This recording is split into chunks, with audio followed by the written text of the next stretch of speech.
America के California में हिरासत में लिया गया कुख्यात गैंगस्टर अनमोल बिश्नोई फर्जी दस्तावेजों और फर्जी पासपोर्ट के सहारे अमेरिका तक पहुंचा था। अब भारतीय जांच एजेंसियां इन तमाम पुख्ता सबूतों को अमेरिका प्रशासन तक पहुंचाने के काम में जुट गई हैं, जिससे अनमोल बिश्नोई को जल्दी से जल्दी भारत लाया जा सके। ये बात दीगर है कि अनमोल बिश्नोई को भारत तक लाना अपने आप में फिलहाल बेहद कठिन काम है, क्योंकि भारत जो भी दस्तावेज प्रोवाइड कराएगा, अमेरिका अपने तरीके से उन सब की जांच करेगा। इस जांच में शामिल एक आला अधिकारी ने नाम न छापने की शर्त पर यह कहा कि हमने जब अनमोल बिश्नोई के तमाम ट्रैक की जांच की तो पता चला कि अनमोल बिश्नोई को उसके भाई लॉरेंस बिश्नोई ने सिंगर सिद्धू मूसेवाला की हत्या के 1 महीने पहले ही दुबई भेज दिया था। जाहिर सी बात है, चूंकि अनमोल बिश्नोई अपने ओरिजिनल रूप में तो विदेश जा नहीं सकता था, लिहाजा उसने फर्जी दस्तावेजों और फर्जी पासपोर्ट का सहारा लिया, जिसके आधार पर वो भारत से बाहर गया। जांच में ये बात भी सामने आई है कि जो पासपोर्ट बना है उस पर फोटो तो अनमोल बिश्नोई का है, लेकिन नाम और पता किसी और का है। दरअसल उसका भाई लॉरेंस बिश्नोई ये नहीं चाहता था कि जब सिद्धू मूसेवाला की हत्या हो और जब उस मामले में बिश्नोई गिरोह का नाम आए तो उसके भाई को पुलिस या सुरक्षा एजेंसियां इंटरोगेट करें। लिहाजा वो चाहता था कि उसका भाई उसके पहले ही विदेश चला जाए और भारतीय सुरक्षा एजेंसियों की पकड़ से बेहद दूर हो जाए। यही कारण है कि उसने फर्जी दस्तावेजों और फर्जी पासपोर्ट के सहारे उसे भारत से बाहर भेज दिया और फिर उन फर्जी दस्तावेजों और पासपोर्ट के सहारे अनमोल कई देशों से होता हुआ कनाडा और उसके बाद अमेरिका तक पहुंच गया।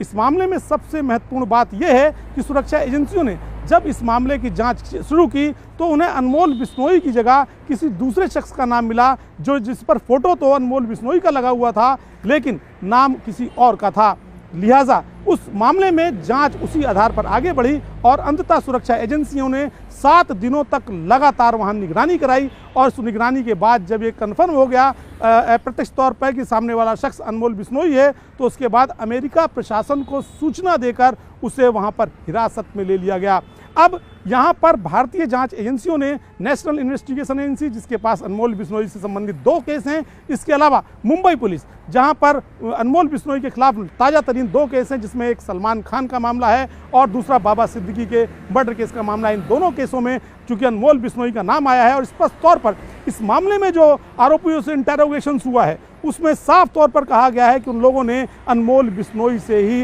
उन्हें बात हुई थी और उन्होंने उसे डायरेक्शन दिया था कि कैसे कब काम करना है। उन्होंने ये भी बताया कि वो अनमोल बिश्नोई से किस तरह से बातचीत किया करते थे। लिहाजा जांच एजेंसियों के निशाने पर आ गया अनमोल बिश्नोई। अब चूंकि अनमोल बिश्नोई कैलिफोर्निया में है और कैलिफोर्निया में चूंकि उसको लाने के पहले ये तमाम दस्तावेज एनआईए और मुंबई पुलिस वहां भेजने जा रही है और उन दस्तावेजों को वहां भेजने का मतलब है कि उन दस्तावेजों की सिलसिलेवार तरीके से जांच होगी। उसमें सिलसिलेवार तरीके से ये भी बताया गया है कि किस तरह से अनमोल बिश्नोई अपने भाई लॉरेंस बिश्नोई के साथ मिलकर और उसके विश्वसनीय दोस्त गोल्डी बरार के साथ मिलकर विदेशों से यहाँ पर गैंग को ऑपरेट कर रहा था। ये तमाम दस्तावेज सिलसिलेवार तरीके से अब अमेरिकी प्रशासन के सामने रखे जाने हैं। जांच एजेंसी के एक आला अधिकारी ने यह भी बताया, चूंकि अमेरिका इस समय ये चाहता है कि उसके यहाँ अवैध तरीके से जो लोग रह रहे हैं उन्हें तत्काल अमेरिका से निकाल दिया जाए। लिहाजा उस श्रेणी में भी अनमोल बिश्नोई का नाम आ रहा है। तो ऐसे में हो सकता है कि अनमोल बिश्नोई को जल्द ही भारत